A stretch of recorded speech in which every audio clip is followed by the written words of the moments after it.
Hey guys, tonight we sail somewhere far from the fog and musk of Britain, a place where the air tastes like warm honey and salt, and the sky itself seems to hum. You're standing barefoot on the deck of a creaking wooden ship, the Endeavour, in 1769. The sea beneath you glows faintly under a swollen moon. Ahead lies Tahiti, a name that, even before you see it, sounds like a sigh. You can almost feel the humidity wrapping around your throat before you even step ashore. The sailors whisper that this island is paradise, endless fruit, women who smile without shame, and a life where time doesn't matter. You probably won't survive this paradise, though not in the way you expect. The real danger isn't sharks or storms.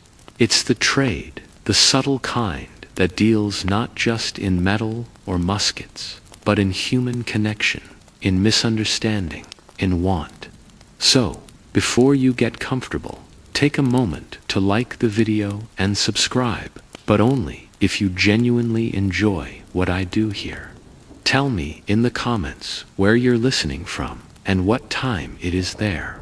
Now, dim the lights. Maybe turn on a fan for that soft background hum, and let's ease into tonight's journey together. You step off the gangplank. The sand feels impossibly soft, not like the coarse British coasts you know, but fine and silken, almost alive. Palms sway lazily. The air smells of roasted breadfruit, salt, and human sweat.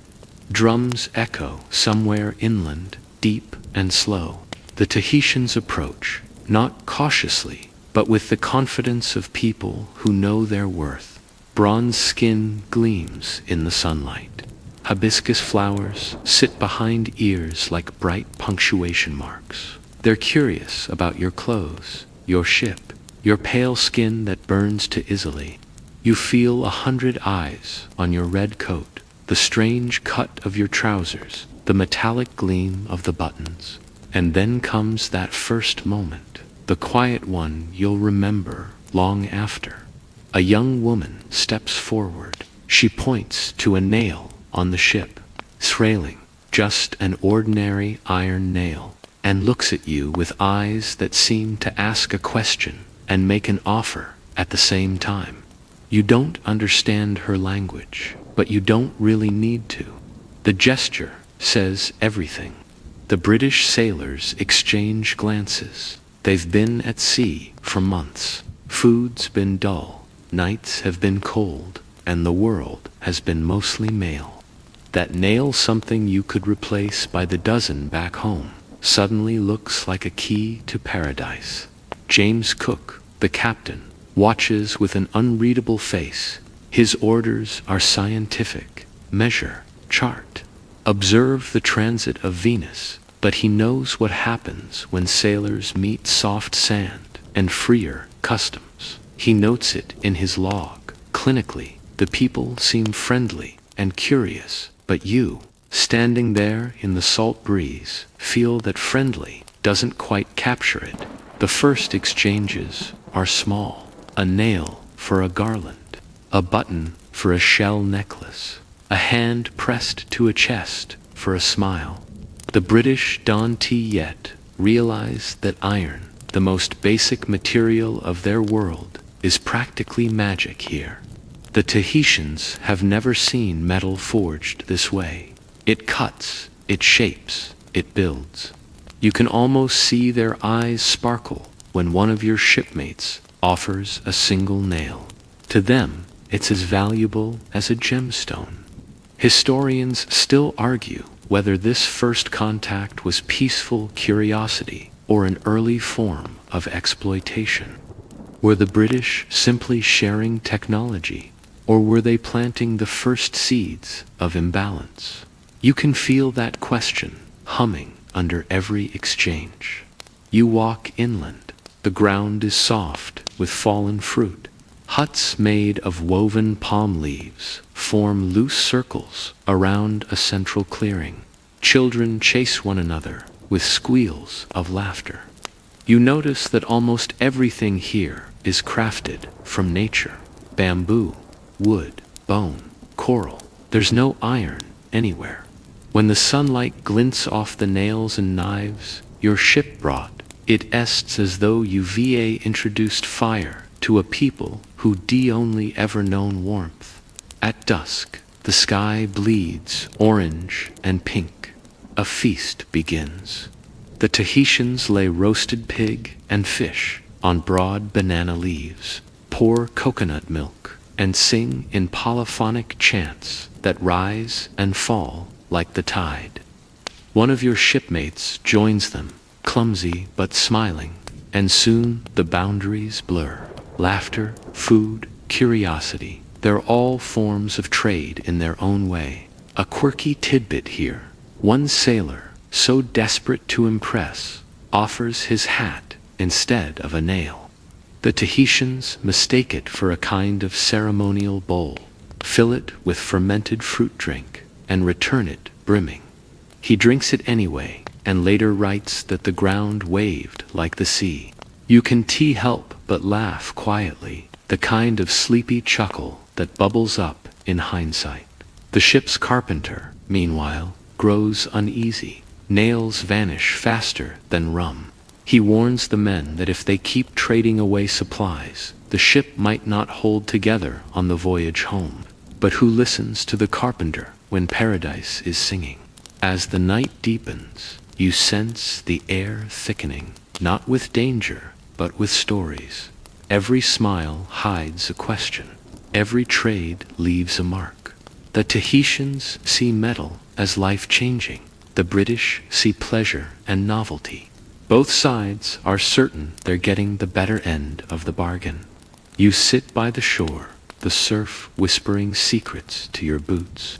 A Tahitian man squats beside you, wordlessly hands you a slice of roasted taro, and gestures to the horizon where the ship's lanterns sway. He says something that sounds like Ari no Te, Mona, chiefs of the sea. You smile, not knowing what it truly means. The stars above burn so bright, they seem close enough to touch. You realize that this island, so calm, so beautiful, has already begun to rewrite the story of empire, not with wars or treaties, but with glances, laughter, and nails. Somewhere behind you, a sailor sings off-key, the kind of song that smells of rum and salt.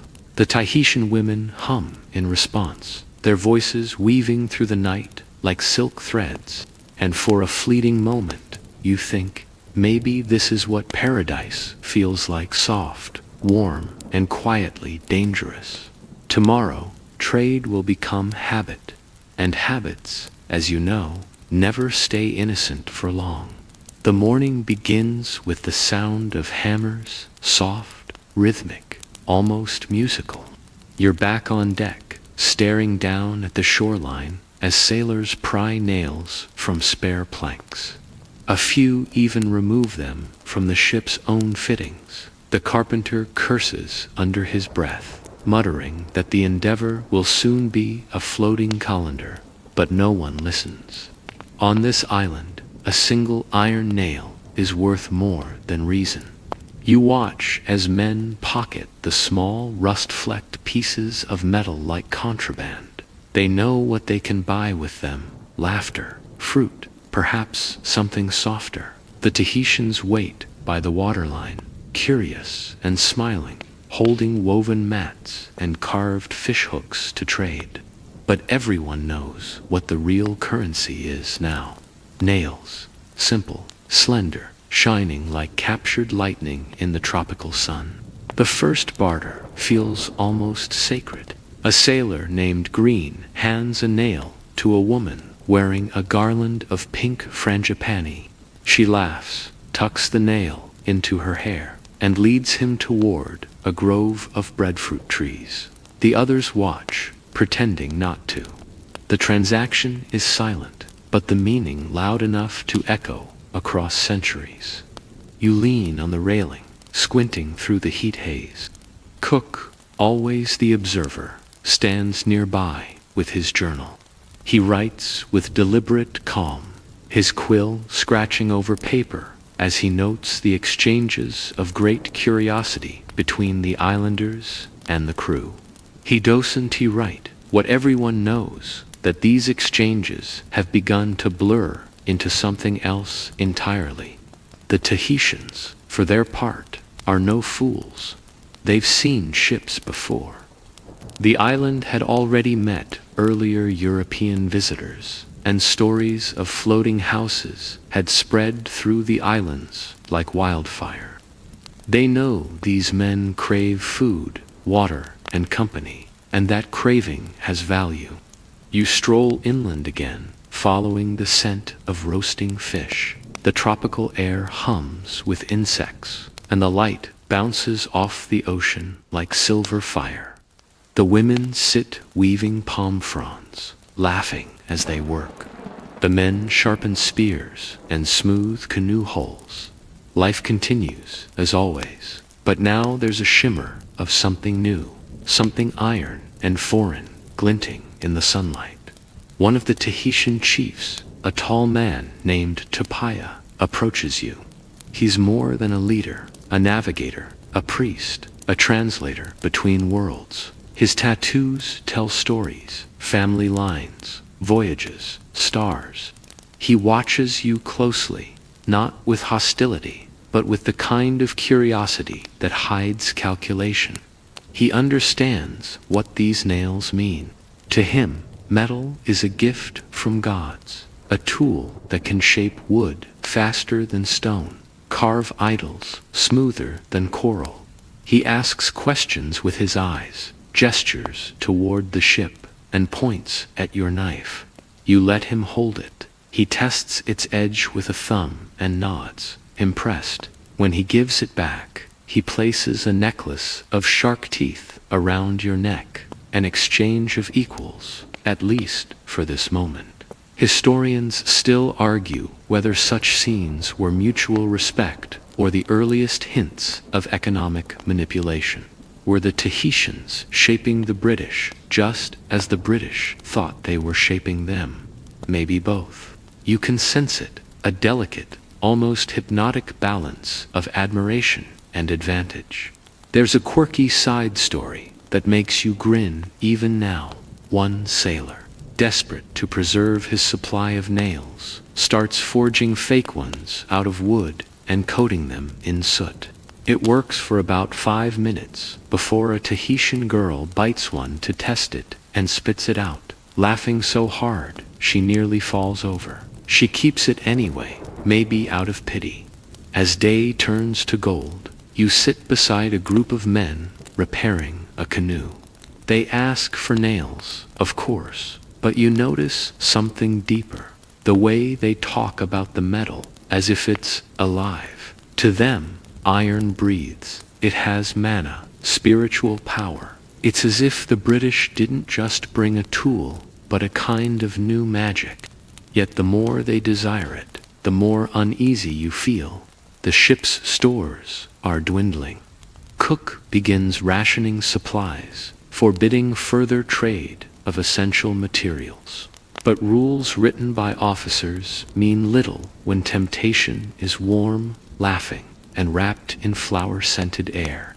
You overhear a conversation one night, a young sailor boasting that he traded 3 nails for an evening of paradise.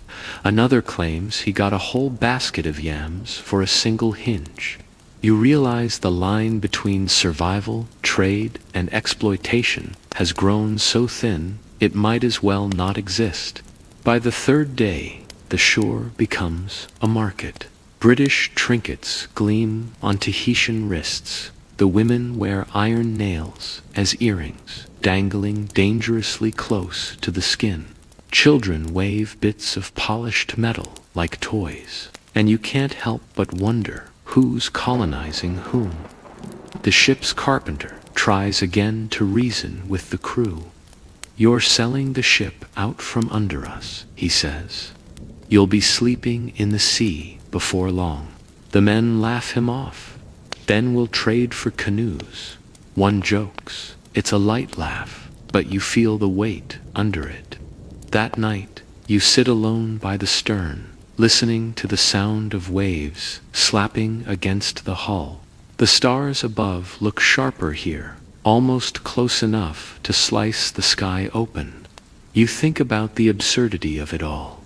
Iron, something so common back home that blacksmiths sweep its dust off the floor, is now more valuable than gold. Historians call it contactira economics, but it feels simpler and sadder than that. You re-watching the invention of imbalance, the quiet beginning of a story that will stretch through every colonial encounter to come. There's another odd tidbit from Cook's own journal. He records that Tahitian men once traded a single fish for a broken file. A broken file, useless to you, but to them, a treasure. The two worlds keep crossing, but never quite meeting. As the moon rises, you see that same young woman from the first night. She's sitting on the sand, turning a nail over and over in her hands, like it's a talisman. She catches your gaze, smiles, and says something you don't understand, but the meaning is clear enough. The nail gleams between her fingers, a spark of foreign fire in an island night, and you realize this isn't just trade, it's transformation. Every deal made here, no matter how small, is changing both sides. By the time you close your eyes, the ship creaks softly, the waves murmur, and somewhere in the distance, someone is still hammering, tapping out the rhythm of a new, complicated world. Morning on Tahiti doesn't so much arrive as unfurl. You wake to the hiss of surf and the soft murmur of voices, laughter, negotiation, flirtation, already blending into the rhythm of the island. The smell of coconut smoke drifts through the palms. A breeze slides over your skin, warm and damp, like a whispered promise. The trade continues. Only now, it's no longer just about iron. It's about rules, or rather, who gets to make them. The first few days had been playful. Now, things are getting organized. Chiefs and sailors alike begin setting patterns, invisible boundaries in the sand. You can sense that structure tightening around you. You watch from the beach as Cook meets with several local REI high-ranking chiefs whose authority runs through kinship and land. Tupaya translates between them, his voice calm, but his eyes darting between faces. He's not just translating words, he's mediating whole worlds. The Tahitians insist on order, who trades with whom, which gifts go to which families, how to approach women properly. In return, the British try to impose their own shipboard discipline on the shore, barking orders even as they smile. A kind of strange etiquette forms, a hybrid of naval protocol and island grace. You can't help but marvel at it, this polite chaos disguised as diplomacy. Cook insists that no sailor shall engage in private trade without permission. The men nod dutifully, then slip off at night anyway, carrying nails hidden in their pockets like contraband. The Tahitians, of course, expect this. They've already woven their own rules, a system of gestures, laughter, and shared meals that no European regulation can quite decode. You find yourself in the middle of it one afternoon. A group of young Tahitian women approach, carrying garlands of flowers and baskets of fruit. They laugh among themselves, teasing the sailors who try to bargain. You trade a few trinkets, a mirror, a spoon, and they explode in delighted giggles at their reflections, as if meeting a second self. Then one woman, tall and poised, steps forward holding a carved wooden comb. She places it in your hand and points to the nail on your belt. You hesitate. The transaction feels heavier than the object. Still, you hand it over. She smiles, that same half-nascent, half-knowing smile that seems to have survived in every account since. Historians still argue whether such exchanges were friendly curiosity or the first stage of commodifying human intimacy. Some accounts claim the women initiated trade as ritualized hospitality, others that British appetite turned custom into currency. The truth, as always, probably lies tangled somewhere in between, in the space where misunderstanding meets convenience. You wander inland with Tupaya later, through dense breadfruit groves. He explains that gifts in Tahiti are rarely gifts at all. Each one creates a bond, an invisible thread of obligation. When you give something, you don't lose it. You invest it in someone. To refuse a gift is to refuse relationship. You nod, thinking of all those nails already scattered through the island like seeds of future misunderstanding. A quirky moment breaks the solemnity. One sailor tries to enforce British manners, insisting that the Tahitians queue properly for trade. They stare at him blankly, then erupt into laughter, forming a mock line that snakes around the beach before collapsing into playful chaos. The poor man ends up covered in flower garlands and faint embarrassment. You catch Cook watching from a distance, arms folded, lips pressed tight. He's not amused. He knows how fragile his authority is. Every smile exchanged without his approval weakens command.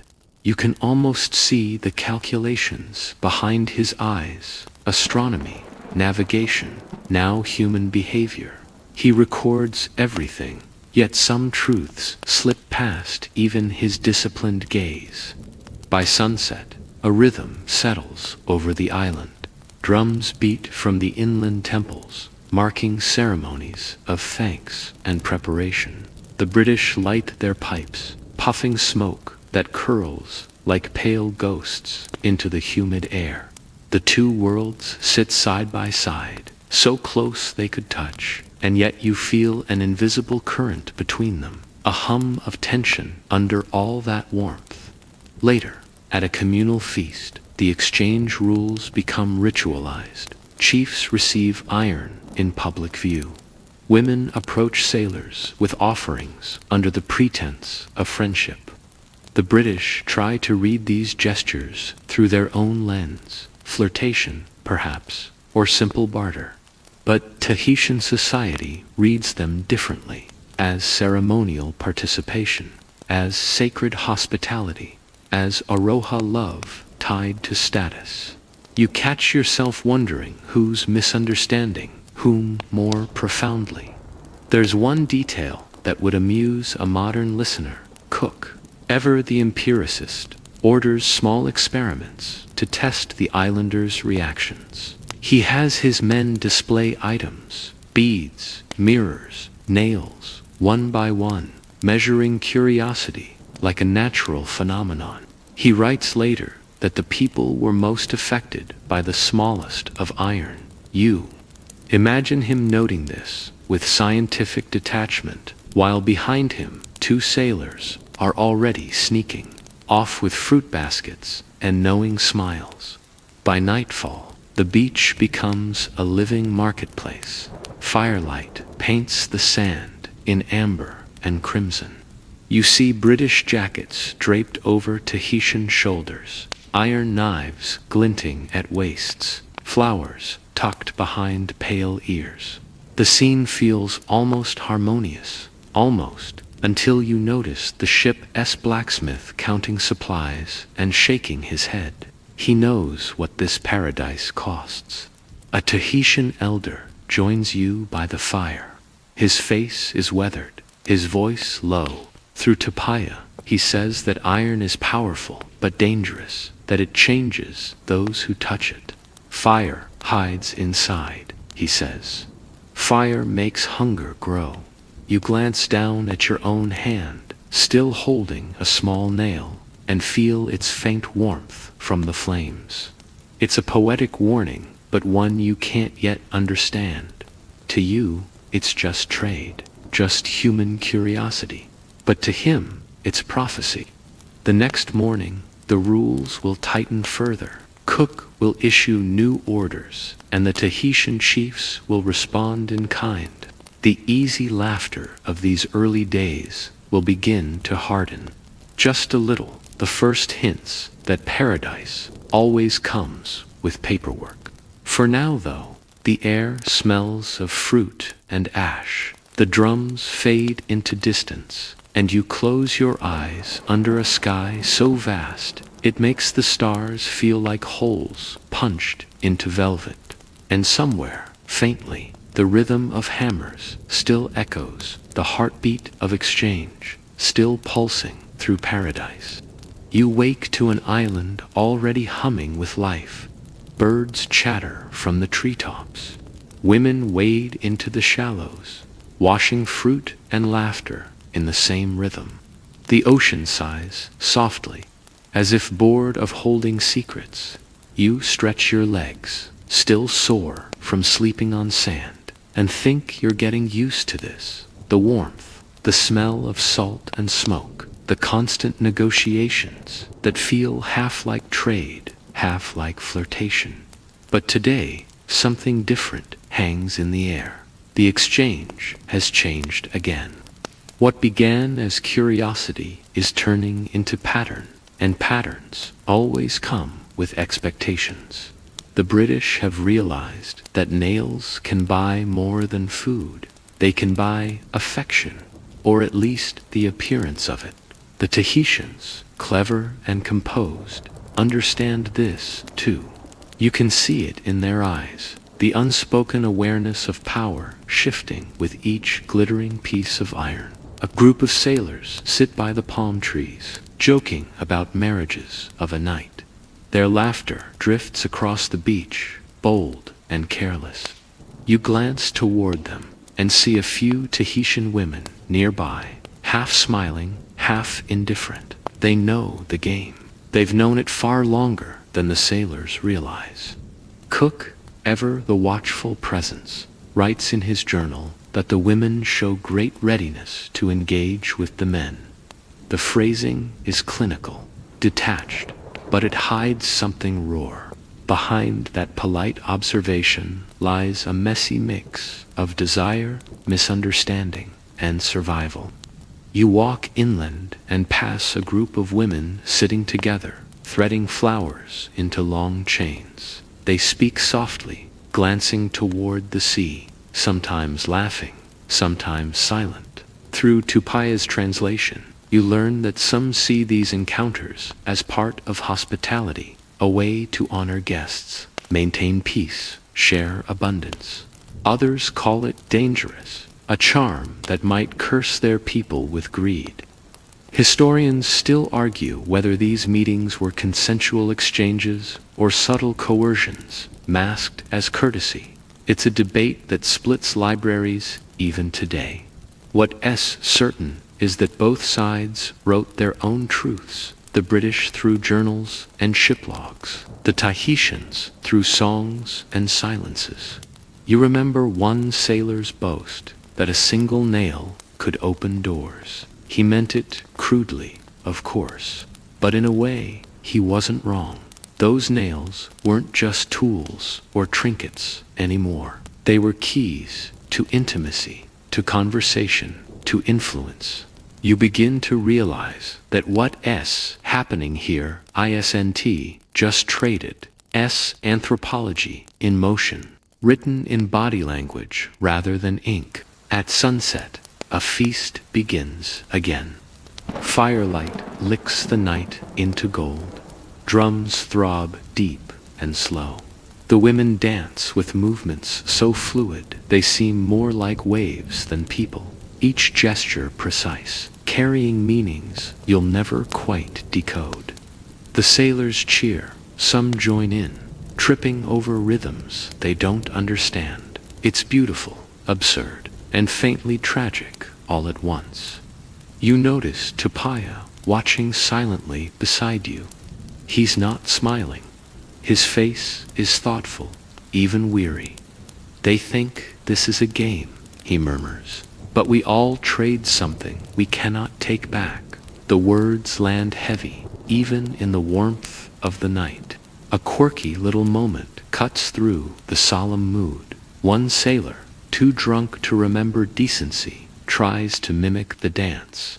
He slips on a banana leaf and crashes into the sand, earning laughter from both Tahitians and shipmates. Someone places a garland around his neck as a joke. The laughter is genuine, and for a few seconds, everything feels light again. But then, from the shadows, a Tahitian elder shakes his head. You can see it in his eyes, that weary look of someone who's seen how quickly laughter can turn to hunger. The next morning, Cook finds the ship's carpenter furious again. More nails gone. Some pried directly from the ship's hull overnight. The carpenter's complaint becomes legend among the crew. If this keeps up, we'll have to trade the anchor next. Still, Cook doesn't punish anyone harshly. He's a man torn between discipline and diplomacy. He knows that keeping peace with the islanders is worth a few nails, even if it means the ship slowly turns to lace. You walk with Tupaya again that day, up a small rise overlooking the bay. From here, you can see everything: the gleaming ship, the scattered huts, the trails of smoke curling from hearths. It's breathtaking and unsettling. You realize how quickly two worlds have begun to knit together. Threads of iron and affection twisting into something that neither side fully understands. Tupaya explains that relationships here are part of a larger social network, alliances between families, gestures that ripple outward. What the sailors think of as favors might, in fact, be forms of diplomacy. But he also admits that some women come willingly for gifts, others out of pressure, and others perhaps out of curiosity, that strange, universal curiosity that drives all first contacts. You find yourself thinking, maybe it's not just the nails being traded, maybe it's loneliness. Maybe it's the brief illusion of connection between two people who know they'll never meet again once the tide turns. That night, the stars look impossibly close. The sailors sing soft shanties. The Tahitian drums answer like distant thunder. Somewhere, a woman's laughter cuts through both bright, unashamed, and heartbreaking all at once. And in that sound you hear everything: beauty, power, loss, and the strange human instinct to reach across difference even when it hurts. You think of that first nail, traded days ago, and realize it's no longer just a story of barter. It's the beginning of something far larger, the quiet rewriting of relationships, belief systems, and history itself. Cook will leave one day soon, and his journal will tell of measurements, coordinates, and polite exchanges. But you, LL, remember the nights, the unrecorded ones, where language failed, and yet meaning still found its way through touch, gesture, and laughter under the palm trees. As you lie back in the sand, the moon bright above, the waves whisper like conspirators. You can almost hear the island breathing, the sound of change disguised as paradise.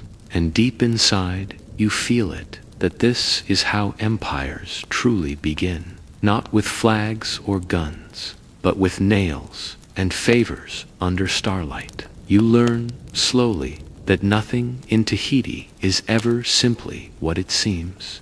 A gift is not only a gift. A flower is not merely a decoration.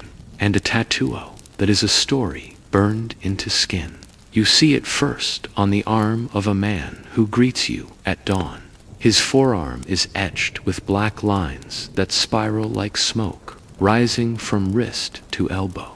He gestures toward the British nails in your hand, then to his tattoo, and smiles. You realize he is asking for trade, but also offering identity. In Tahiti, the art of the skin speaks before any word is spoken. A tattoo might tell a person's lineage, the victories of their ancestors, or the rituals they have endured. It's a kind of living archive, a history written not in books, but on flesh. When a sailor trades iron for a tattoo, he doesn't just get ink, he borrows a chapter from Tahitian life. At night, the firelight flickers against those markings. The sailors gather around, curious, amused, half afraid. Some take the plunge, asking the islanders to mark them too. The tattooist hums softly, while the needle pricks the skin.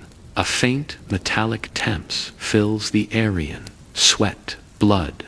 When it's done, the Britishman stares at his arm as though he's crossed into another world. And perhaps he has. These tattoos become a language of exchange, one more binding than any coin or promise. The Tahitians see in them a sign of respect or, at least, curiosity. The sailors wear them as souvenirs, proof they've lived through something the others back home could never imagine. But not all symbols are as peaceful. Sometimes a lei around the neck, a shell bracelet, or a garland of flowers carries hidden meaning. A red flower might invite intimacy. A white one might mark mourning. To give the wrong color is to risk insult, or worse, to misstep in a dance you do not yet understand. You begin to see that the entire island is coded this way. The way people walk, the tilt of a head, the sharing of foodal of it, is layered with messages. A stranger might think the Tahitians are smiling in agreement. In truth, that same smile might mean disagreement wrapped in grace. Even trade itself becomes theater. When you offer a nail, they laugh and pretend to be unimpressed. Then, after a pause, they offer a finely woven mat or a carved idol in return. No one haggles outright. That would be rude. But each gesture, each pause, each feigned indifference hides calculation as sharp as any merchant's pen. You, the observer, start to realize something deeper. Trade here is not simply about objects. It's about relations. A nail, a tattoo, a kaisal serve as threads in a complex web of obligation and status. To give is to invite debt, to accept is to owe, and to refuse, that is an act of quiet defiance. So, when the British arrive, with their barrels of nails, beads, and trinkets, they think themselves traders. But in truth, they've stepped into a spiritual economy. They give metal and receive meaning. They offer goods and receive stories. The exchange is not equal, but it is alive, charged with misunderstanding and fascination both. Over time, a strange hybrid culture begins to form. You see young Tahitians wearing scraps of British clothing, sailor jackets draped over bare chests, hats perched at odd angles. You see sailors wearing flowers, necklaces, and tattoos, awkwardly proud of their borrowed identities. Each side imitates the other, sometimes mockingly, sometimes sincerely. It is a mirror of desire, both sides seeing in the other what they lack. The sailors crave warmth, freedom, sensuality. The Tahitians crave tools, metal, and stories of distant lands. Each believes the other possesses a secret they themselves are missing. And yet, beneath the harmony, tension stirs.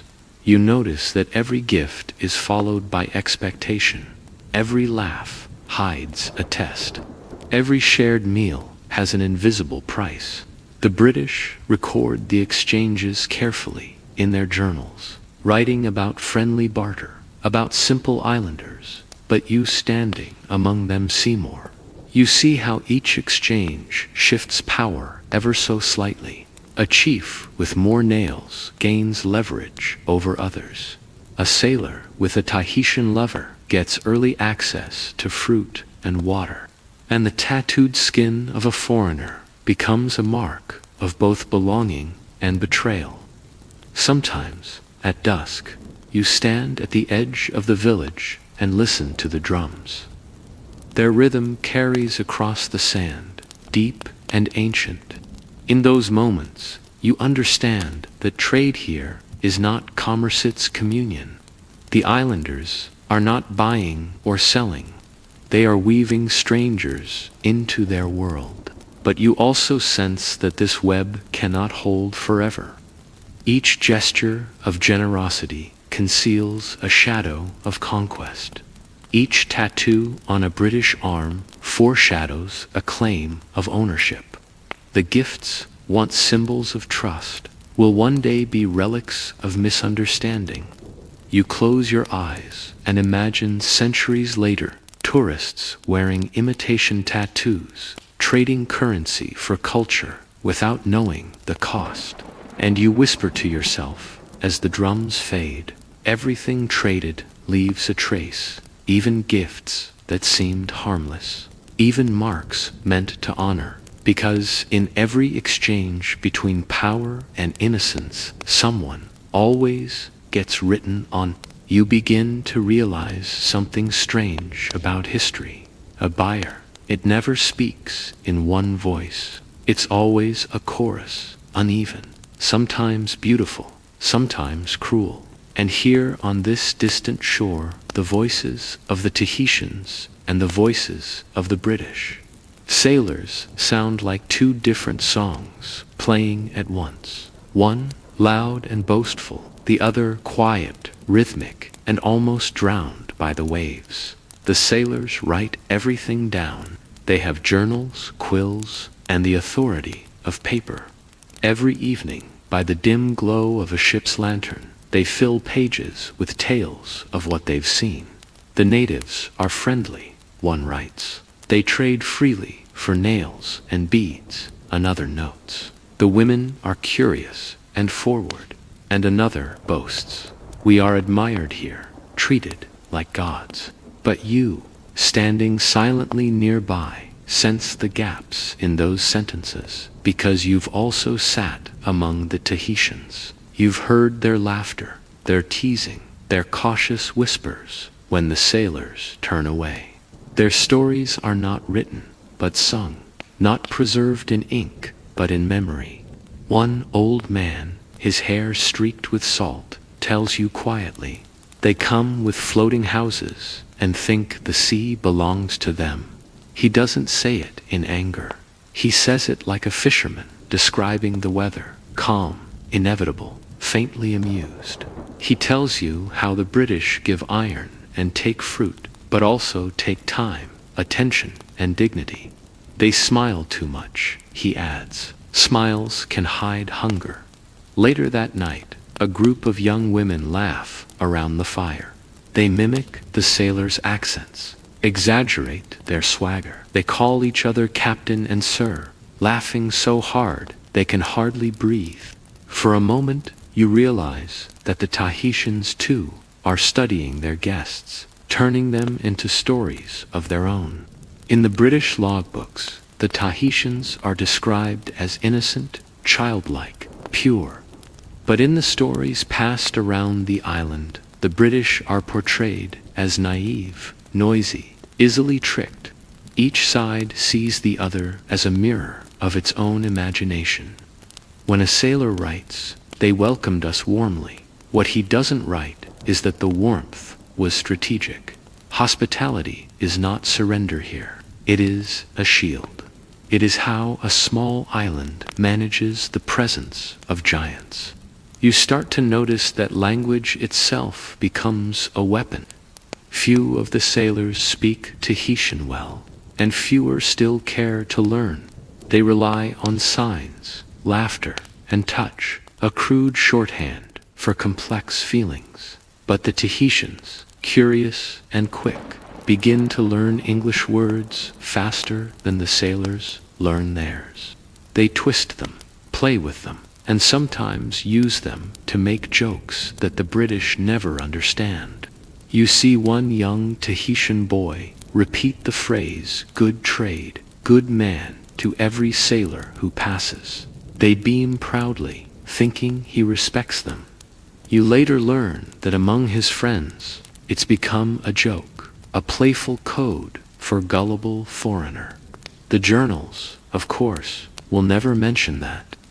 They'll mention friendly youth, open hearts, fine behavior, and years later, those words will become the record, printed in London, quoted in lectures, repeated in history books. But the laughter of that boy, echoing in the palm groves, will vanish.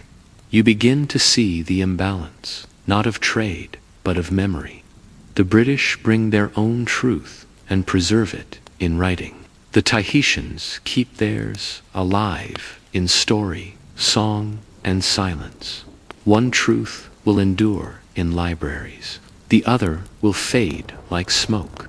Sometimes you overhear sailors telling tall tales to each other, stories about wild nights, free women, simple people. They speak as if Tahiti were a dream, a paradise built for their pleasure.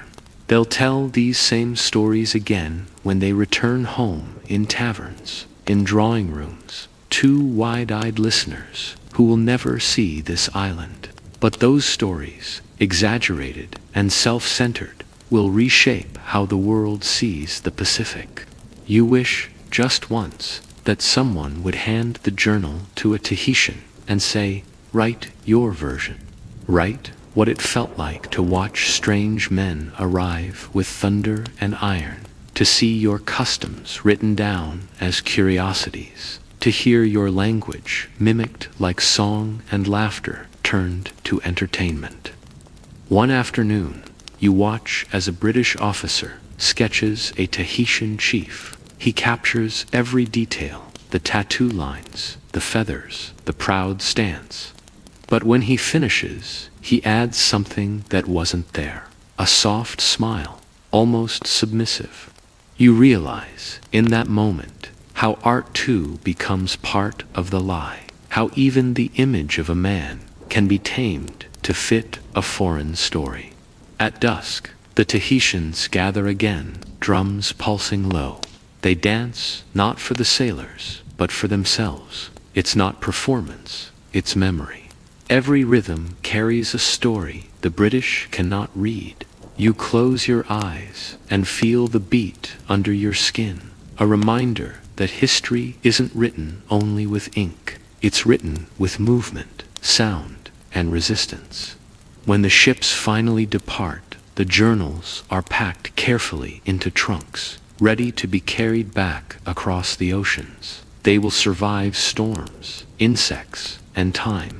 But the songs the Tahitians sang that night will survive only in the hearts of those who were there. And so, history will record one voice, the one that could afford paper. But the truth, you realize, hums beneath it, unseen, unarchived, but alive. It lives in the rhythm of drums, in the scars of old tattoos, and in the quiet defiance of people who never asked to be written about. Because the real story of Tahiti is not in the logbooks. It's in the spaces between the lines, where silence speaks louder than words. You begin to notice patterns in human behavior that are impossible to ignore. Desire, it seems, is everywhere, and not just the obvious kind. It's subtle, layered, and capable of reshaping the world as easily as nails reshaped wood. The British sailors believe themselves in control. They carry iron like a talisman, thinking its gleam will win smiles, attention, and gratitude. But what they fail to see is that desire works in both directions. The Tahitians watch the newcomers, noting who laughs too loudly, who shows nervous energy, who hoards nails. Every gesture, no matter how small, becomes a currency of its own. You walk along the beach, the the sun low and hot on your back. A young Tahitian woman approaches, carrying a basket of fresh coconuts. She doesn't speak English, but her gaze is deliberate. She sets the basket down, then gestures toward a shiny nail in your pocket. It's an invitation, not just for barter, but for understanding, for testing boundaries. Historians still argue whether these favors were coerced or consensual, framed by cultural misunderstanding, or part of ritualized courtship. But what you see is simpler and more human. Curiosity and instinct intertwined. A negotiation of attention, affection, and trust. The women, clever and deliberate, know the value of a single nail. They can weave it into influence, into favors that ripple across families and villages. Iron, you realize, is not just metal here. It is leverage. And yet, leverage without wit is empty. The Tahitians wield it with grace, subtlety, and sometimes with humor. You see a sailor offering a handful of nails to a group of women. They laugh, mock the trade, then select one nail each with exaggerated deliberation. It's not about the nails themselves. It's about control, play, and reading the man's reactions. Some sailors, unaware, beam with pride at being respected. Others flush, realizing too late they have been outmaneuvered in a game they didn't know existed. The cleverest are the women who combine economy and theater. One stands apart, silent, letting others haggle. She watches, evaluates, then approaches with a single wordless gesture. A nail changes hands. A conversation, a promise, a story is exchanged without uttering a sound. You find yourself fascinated, almost addicted, to observing this dance. Every interaction is layered. The sailor thinks he is choosing. The woman knows she is chosen, and perhaps not in the way he expects. The power dynamic shifts like tides. The British command the ship, yet here, on the sand, they are participants in an unfamiliar game. Even food becomes part of this subtle economy. A basket of ripe bananas offered with a smile may carry a request. A shared cup of coconut water signals attention or approval. And yet none of it is overt. It floats between gestures and glances, almost invisible to the untrained eye. You watch Cook again, scribbling in his journal. He notes trade patterns, quantities, outcomes, but he cannot account for desire itself. How a glance or laugh can create debts not measured in nails or shells. His empirical mind tries to map a world that is inherently unmappable. Quirky moments abound. A sailor tries to impress a group of women by juggling nails. They laugh, and one pretends to swoon. Another sailor, jealous, drops his own haul into the sand. The women pick them up, teasing, as if the mistakes were gifts in disguise. You notice that the rhythm of exchange is not linear. It ebbs and flows like the tide. Sometimes a man leaves empty-handed, but grins, rewarded by attention alone. Sometimes a woman takes multiple nails, but offers nothing tangible in return.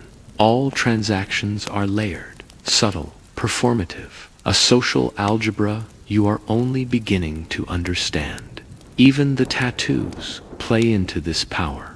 A young woman shows her new ink, a spiral on her shoulder. She points to it, then gestures. Perhaps it's a gentle tease, a way of signaling that she knows how easily he can be charmed.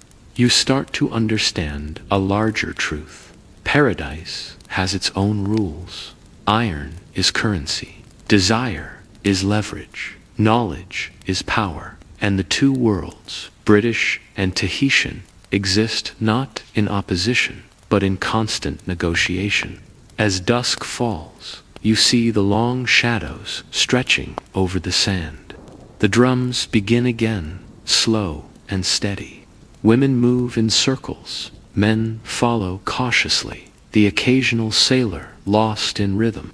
The air smells of salt, smoke, flowers, and sweat, a sensory map of trade, desire, and adaptation.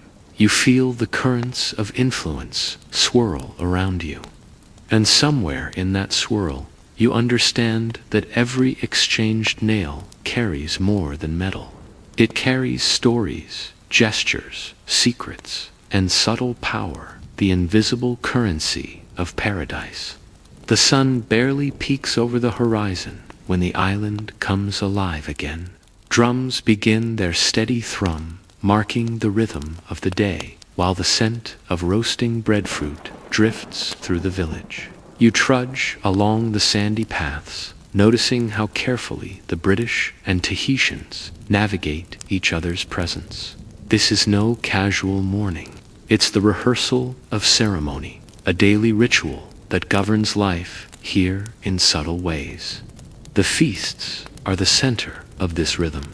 Long tables made of palm trunks are laden with fruit, fish, and the occasional shellfish. Women in brightly woven skirts arrange the food meticulously, smiling faintly at the sailors who clumsily offer iron nails, mirrors, or trinkets in exchange. Each placement, each gesture is deliberate, signaling status, attention, or subtle approval. You watch one chief nod to a sailor, who immediately assumes it is gratitude. Through Tupaya's careful translation, you learn that the chief's nod actually signals that the man has gained the right to attend the evening feast. Nothing more, nothing less. The sailor beams, proud of his perceived accomplishment, unaware of how small the victory truly is. Historians still argue whether these ceremonies were manipulated by the Tahitians to extract wealth or merely structured hospitality. You, standing quietly to the side, notice it's probably both clever survival mingling with tradition. A quirky moment arises when a young woman, armed with a garland of flowers, pretends to trip near a sailor, carrying a handful of nails. The nails scatter across the sand, eliciting laughter from the gathered crowd. The sailor scrambles to gather them, red-faced, while the women exchange knowing glances, a performance with rules only they fully understand. During the feast, stories are shared, both real and embellished. The Tahitians tell tales of ancestors who walked barefoot across volcanic ridges, who traded with distant islands long before the British arrived. The sailors respond with tales of storms survived, ships repaired, mid-ocean, and iron nails that can supposedly buy anything. Neither fully grasps the other's context, yet each story weaves into a shared, if uneasy, tapestry of understanding. You notice the interplay of status and obligation. Every gift, every bite of food, every shared joke carries weight. If a sailor receives fruit without offering iron, he risks social friction. If a Tahitian accepts a gift without acknowledging the giver in ceremony, he risks subtle censure. These are invisible threads, binding the two worlds together in a delicate equilibrium. The feasts themselves become a theater of diplomacy. Women pass bowls with intentional slowness. Men offer nails with exaggerated flourish. A laugh here, a gesture there. Every action is measured, every glance weighted. Even the youngest children watch, learning the rules before they can speak. Cook observes all of this with meticulous attention, noting quantities, timing, and reactions in his journal. He measures behavior as though it were a natural phenomenon, ignoring the layers of culture and emotion beneath. Yet you sense that the island itself shapes the outcome. The sun, the sand, the tides, all conspiring to structure the exchanges. At night, torches line the beach, casting long, flickering shadows. The feasts fade into music and dance, the drums echoing through the palms. Sailors mimic moves awkwardly, laughing at their own mistakes, while the women guide them with grace and patience. Even the tattoos come into play. A spiral or line signals a rhythm, a place in the dance, a relationship understood without words. A subtle tension weaves through the merriment. The British are unaware that each night the islanders evaluate them. Who can be trusted? Who is impulsive? Who respects the invisible rules? It's a game played beneath the surface, almost imperceptible to those who don't know to look. Quirky details pepper the night. A coconut shell falls from a tree, narrowly missing a sailor's hat. Someone's iron nail clinks in the sand, drawing a ripple of laughter. You laugh quietly to yourself, noting how even small accidents become ritual, reinforcing connections and lessons about the power of observation and restraint.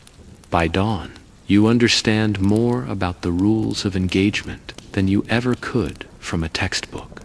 Trade is only part of it.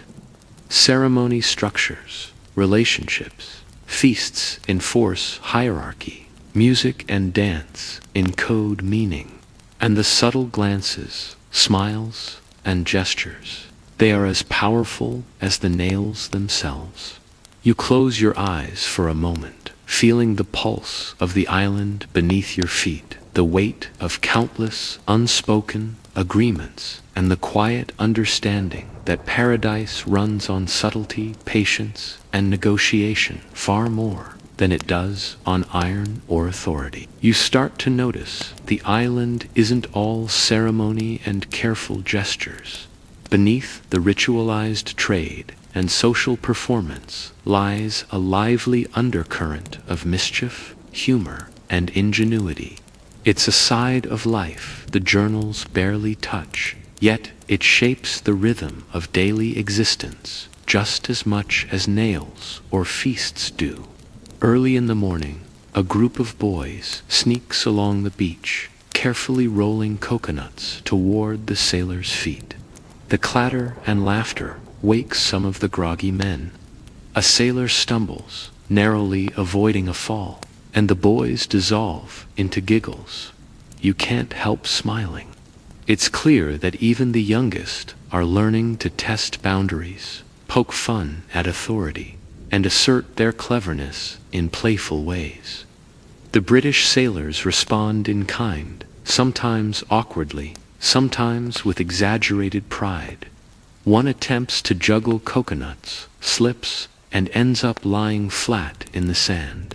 A nearby Tahitian woman places a garland over his head and gestures theatrically, as though crowning him the king of clumsiness.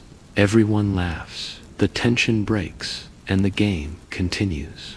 Historians still argue whether these small pranks were simply children's play or subtle methods of training the newcomers to respect local knowledge. You sense it's both.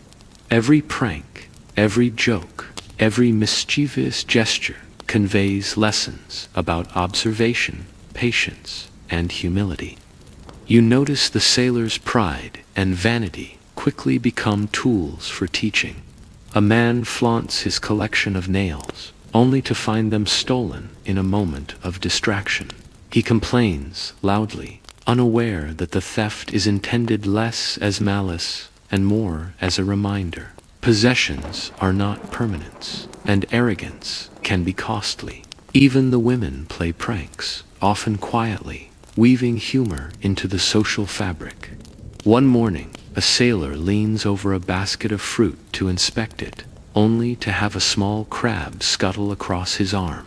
The woman nearby pretends to shriek, then laughs heartily as the man jumps back, flailing. Through this, they teach him respect for the creatures of the island and for the unpredictability of life itself. Quirky, everyday moments punctuate this life. You watch a sailor attempt to climb a coconut tree, only to get stuck halfway. A Tahitian elder calmly lowers a rope, instructs him on proper grip, and then steps back, letting him figure out the final ascent. It's a mix of guidance and gentle punishment, laced with humor and patience. Food, too, is part of the playful negotiation. Sometimes sailors receive slightly smaller portions if they have behaved rashly or ignored subtle rules. They grumble good-naturedly, unaware they are learning the rhythm of balance and respect that sustains the island's social ecosystem. At night, after feasts and dances, jokes and whispers ripple through the village. You hear tales of men who fell into the tide while attempting heroics, women pretending to be offended, and children running off with trinkets. Every story carries a lesson wrapped in laughter about caution, humility, and cleverness. Even the iron nails become props in this theater. A sailor might trade a few for food, only to have the women place one in a coconut, challenging him to retrieve it without dropping it. It's absurd, frustrating, and hilarious, and it teaches focus, patience, and coordination in a single motion. By now, you notice the underlying truth. Survival here is not about force or volume, but subtlety. The islanders survive by blending humor, observation, and creativity into every day. The British survive by learning to navigate these rules, often awkwardly, sometimes too slowly. And you, walking along the sandy paths, feel the pulse of this hidden world, alive with laughter, tricks, and small victories that will never appear in the journals. It's education without words, discipline without harshness, and life lived in constant, gentle negotiation. You think back to the first nail traded, the first tattoo shown, the first feast attended. It's all connected. Desire, ceremony, humor, mischief. The threads weave together to form a living tapestry of survival and understanding. And you realize more clearly than ever that the island's true power lies not in its resources, but in its people, their wit, and the quiet lessons they teach through play. By dawn, the beach is quiet again. The tide leaves its marks in the sand, a temporary record of movement, of footprints, of games played and lessons learned. And you, observing it all, feel the weight of the invisible, enduring education that no journal can capture. You watch the sailors more closely now, noticing how their obsession with iron has transformed from mere curiosity into a kind of quiet desperation. Each nail, no matter how small or corroded, carries immense weight, not just in pounds, but in social power. The Tahitians understand this perfectly. Of course, every glint of metal in a sailor's hand is a signal, a key, a potential lever in the subtle balance of the island. Aboard the ship, the carpenter grumbles incessantly. Next, they'll want the anchor, he mutters, pacing the deck. And yet, every morning, he finds more nails missing, slipping into the hands of women and men who understand the currency of desire and respect better than he ever could. Iron, in this place, is not just practical, it's symbolic. It represents technology, status, and opportunity, and the Tahitians are eager students in this new economy. You walk along the edge of the village and see a group of women comparing nails like precious stones. Some are straight and shiny, others bent or rusted. They handle each one carefully, weighing its worth, and sometimes laugh at the men who assume that any piece of metal will suffice.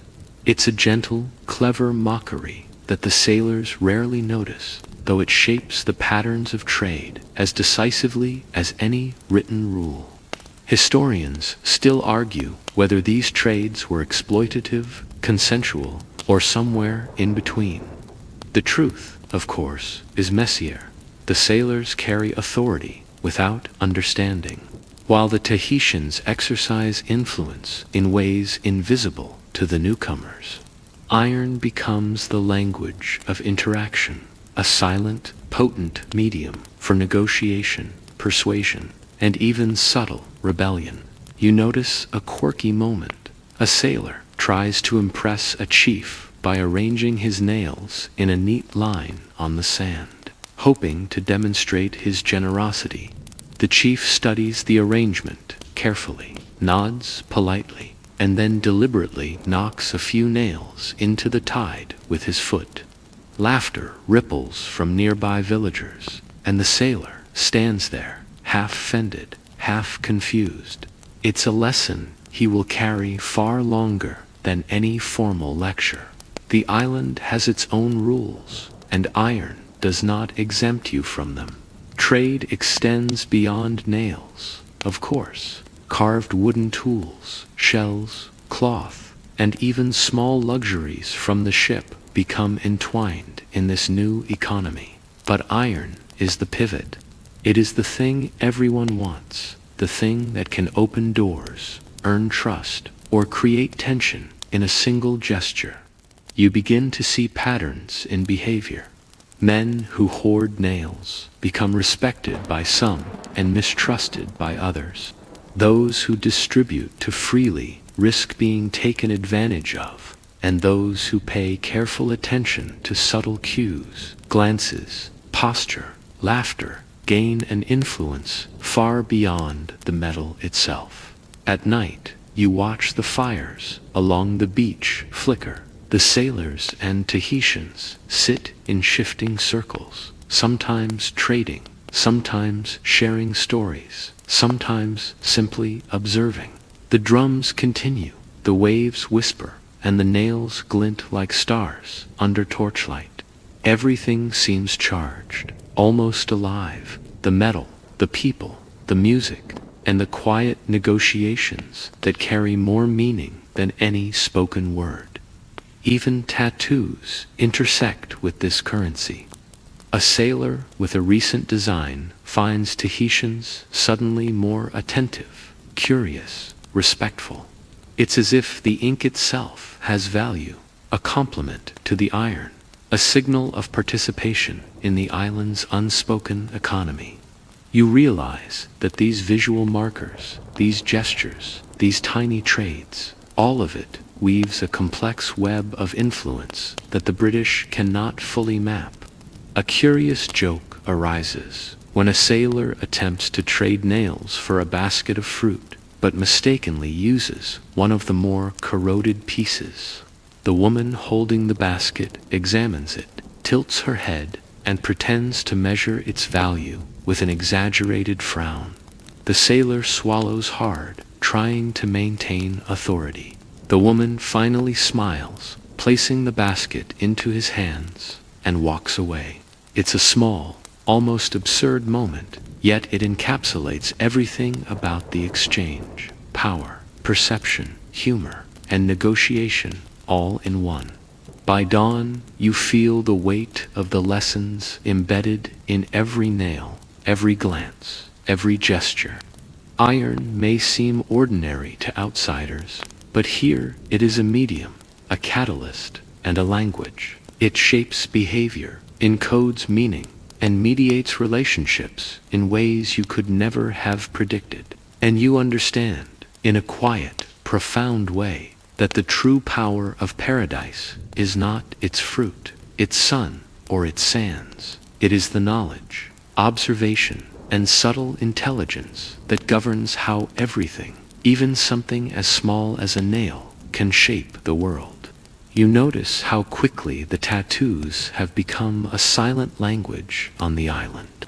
Every swirl, line, and dot tells a story, communicates a status, or signals allegiance, and sometimes even defiance. The British sailors, mostly oblivious, assume the designs are purely decorative, a charming curiosity to note in their journals. But you, standing close enough to watch the interaction. See the layers beneath the ink. A young Tahitian man approaches a sailor holding a nail. He flexes his arm, showing a spiral that winds from shoulder to wrist. The sailor grins, thinking it's admiration. The Tahitian simply points to the nail and then taps his tattooed arm, a gesture of quiet negotiation, a reminder that nothing is given without context, nothing exchanged without understanding. Historians still debate whether Europeans truly comprehended the social weight of these tattoos or merely projected their own interpretations onto them. From your perspective, it's clear that the designs act as both shield and signal. They convey information about family, rank, achievements, and even flirtations, all in a code the British are only beginning to notice. A quirky instance catches your attention. A sailor boasts of trading multiple nails for food and attention. Strutting along the beach with exaggerated pride, a Tahitian woman approaches, raising an eyebrow, revealing a small tattooed pattern on her forearm. She mimics his swagger, a gentle tease that the man doesn't fully understand. The tattoo is both mockery and message. He has gained goods, but respect is earned differently here. You watch the interplay between male and female tattoos. Women's designs are often subtle, flowing like water across the skin, while men's are bold, geometric, and commanding. These visual cues communicate hierarchy, availability, and intention. Even among outsiders, observing the placement and style of ink can reveal which sailor is trusted, which is overconfident, and who might be laughed at behind his back. The British attempt to replicate this system, often clumsily. They ask for designs on their own arms, believing it will signify integration. Some are careful, others impulsive. Some wear their tattoos proudly, but rarely understand the nuanced social map they now inhabit. One man points to his ink, hoping for admiration, but the response is a subtle smirk, a private joke among the Tahitians about his naivety. Every tattoo also carries practical symbolism. Certain marks indicate readiness for tasks, participation in rituals, or past experiences of endurance. A spiral here might signify a successful harvest raid or a swimming contest. A line there might denote family lineage or a protective charm. Sailors, interpreting these marks through European lenses, often misread their significance, assuming status, ownership, or flirtation. You notice that the tattoos themselves influenced trade. A tattooed woman might select a sailor over another, purely based on perception of patience, bravery, or attentiveness. A tattooed man might receive greater respect in a negotiation, a silent signal of experience or authority. Even the simplest nail offered to a tattooed person carries amplified meaning. Humor often punctuates these exchanges.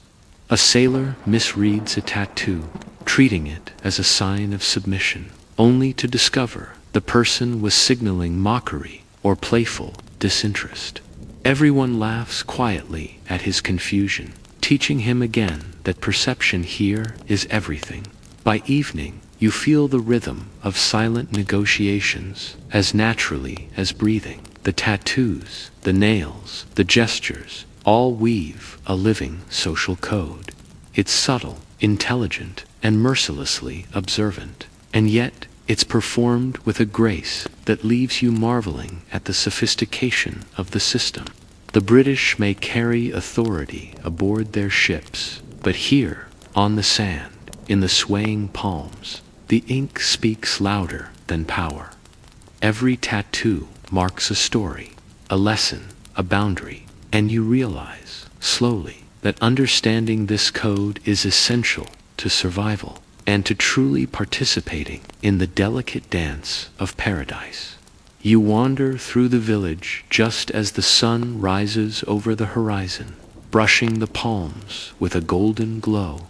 The air is heavy with the scent of sea salt, roasted breadfruit, and smoke from morning fires. It's in this light that the subtle power structures of the island become more visible: rituals, ceremonies, and the quiet observance of hierarchy shaping daily life in ways the British can barely perceive. The Tahitians follow a rhythm both ancient and precise. A chant begins from the coral-encrusted temple by the water's edge. Women kneel in neat lines, heads bowed, hands clasped, while men perform movements that mimic the cycles of the sea and sky.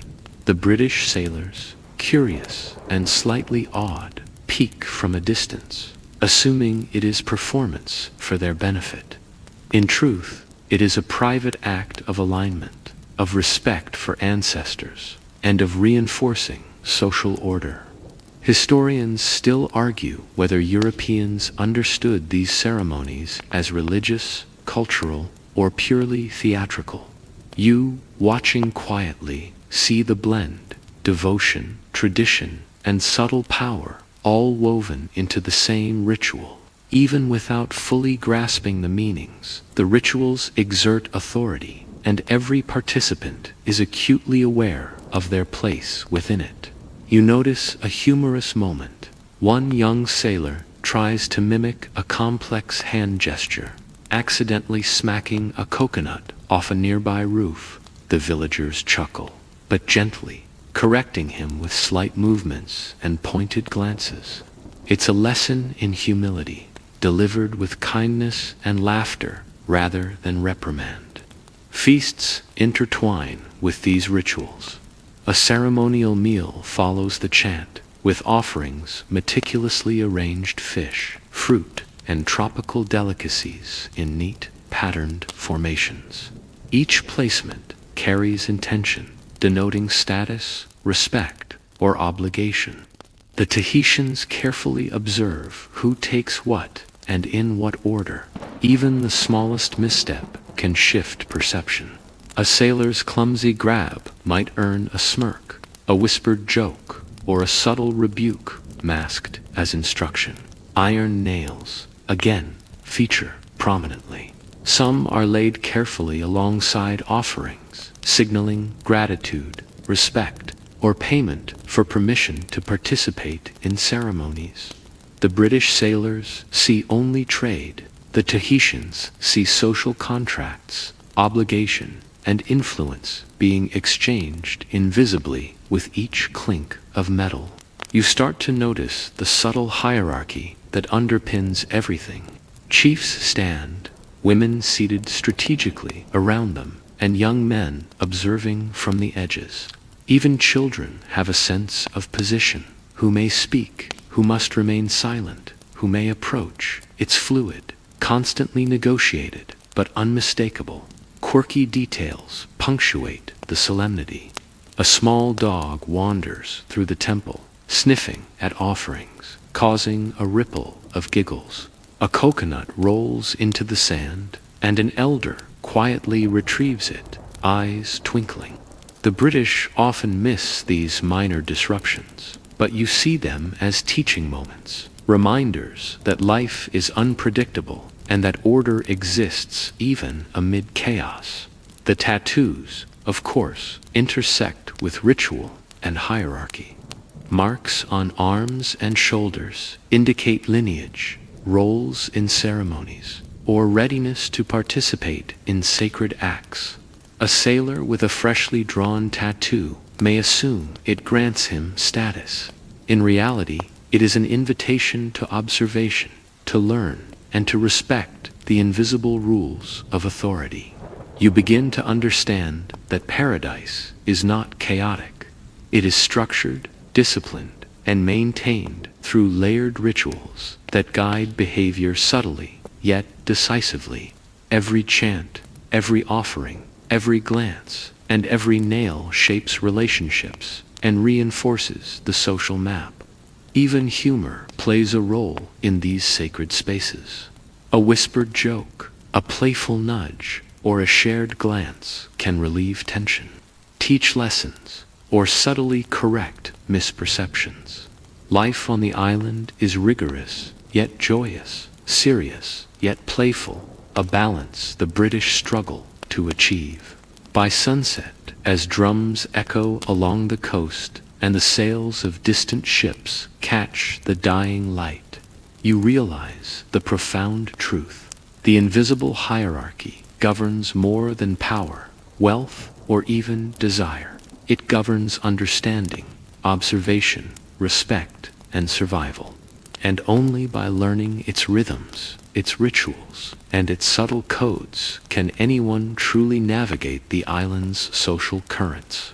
You can feel it in the air now, a quiet tension beneath the laughter, the rituals, and the dances.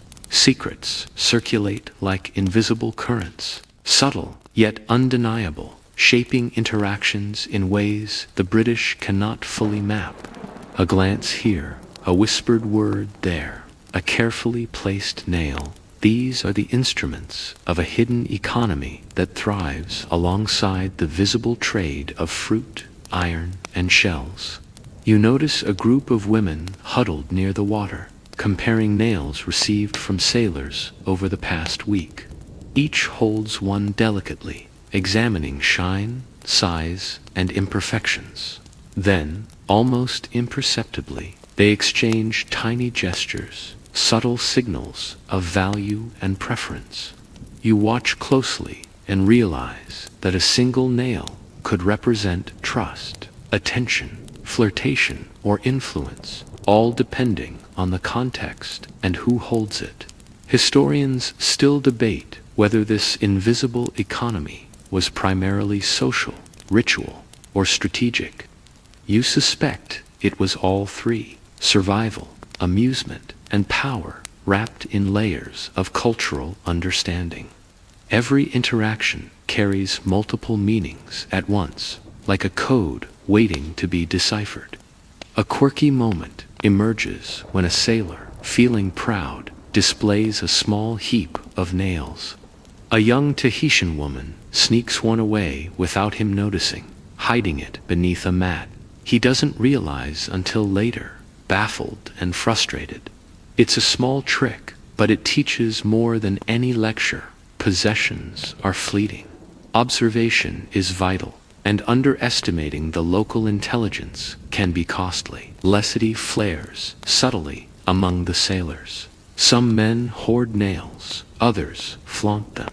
Some try to trade aggressively for attention, oblivious to the ways the Tahitians manipulate outcomes through quiet humor and discretion.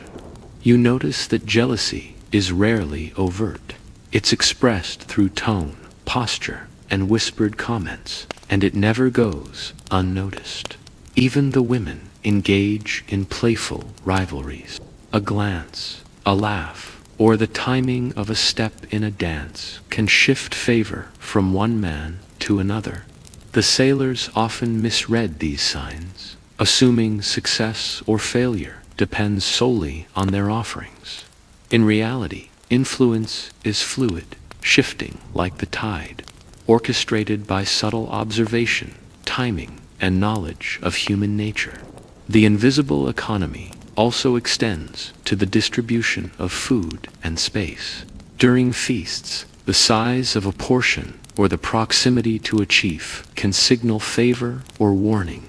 A sailor who receives the largest piece may think he has won trust. In reality, he may have been chosen to observe or learn a lesson about humility. Quirky, almost theatrical games pepper the exchanges.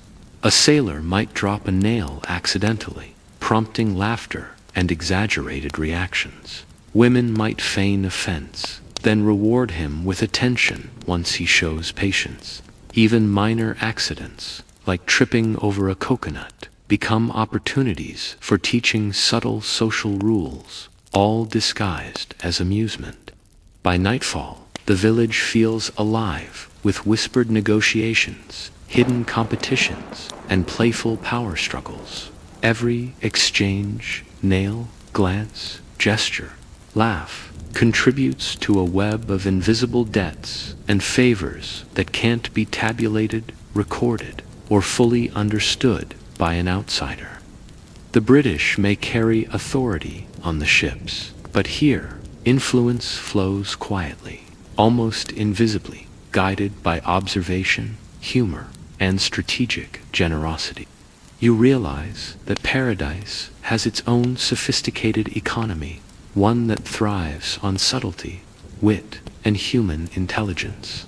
Iron, desire, tattoos, and ritual all intersect to form a lattice of power and understanding. And anyone who wants to survive here must learn to navigate both the visible trades and the invisible currents, the open rituals and the secret agreements that govern every interaction. By dawn, you walk along the shore, footprints marking temporary records in the sand, thinking about how easily a single gesture, a single nail, or a single glance can shift influence, favor, or respect. It's a lesson in humility, observation, and patience, and it's ongoing, endlessly intricate, and profoundly human. You begin to see the island itself as a teacher, its rhythms shaping behavior as surely as any human authority. The tides dictate timing, the sun dictates energy, and the subtle social currents dictate survival. You trudge along the beach, observing sailors who have learned, slowly, painfully, that adaptation is key. Those who insist on brute force or rigid logic flounder. Those who watch, listen, and mimic survive, sometimes even thrive. The British try to impose their own routines, aligning meals, chores, and trades to European schedules. But the island refuses to conform. The coconuts fall when they will. The tides rise and recede without notice. The dancers and drummers perform their rituals with unerring precision, oblivious to ship clocks and rigid plans. Adaptation becomes less a choice and more a necessity. Historians still argue whether the British learned enough to truly integrate or merely survived superficially. From where you stand, the answer is mixed. Some adopt, some resist, and some slowly pick up the invisible lessons embedded in every gesture, glance, and exchanged nail. You watch a sailor, sunburned and tired, finally start to grasp the social codes. He notices the timing of glances during dance, the pauses between words in conversation, and the subtle adjustments of a woman's hand when offering food. He mimics, hesitates, and then succeeds, earning a genuine smile and the soft nod of approval. It's a small victory, but monumental, the first real grasp of the island's rhythm. Quirky moments punctuate this adaptation.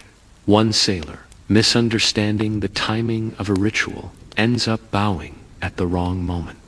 The Tahitians exchange quiet laughter, correct him with gestures, and eventually reward him when he finally aligns properly. Even mistakes are educational, woven seamlessly into social training. You notice that humor, patience, and careful observation are as valuable as iron or language. A missed step in a dance, a misjudged gift, a dropped nail, all become lessons in adaptability, humility, and intelligence.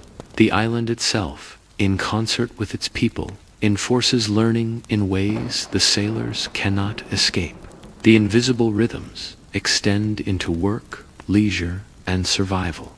Fishing, gathering, and preparing meals all follow unspoken guidelines. Even children understand this rhythm, moving fluidly through spaces that newcomers find confusing or contradictory. You realize the beauty lies in the flow. Nothing is forced, yet everything functions with precision. You reflect on the interplay between ritual, desire, and adaptation.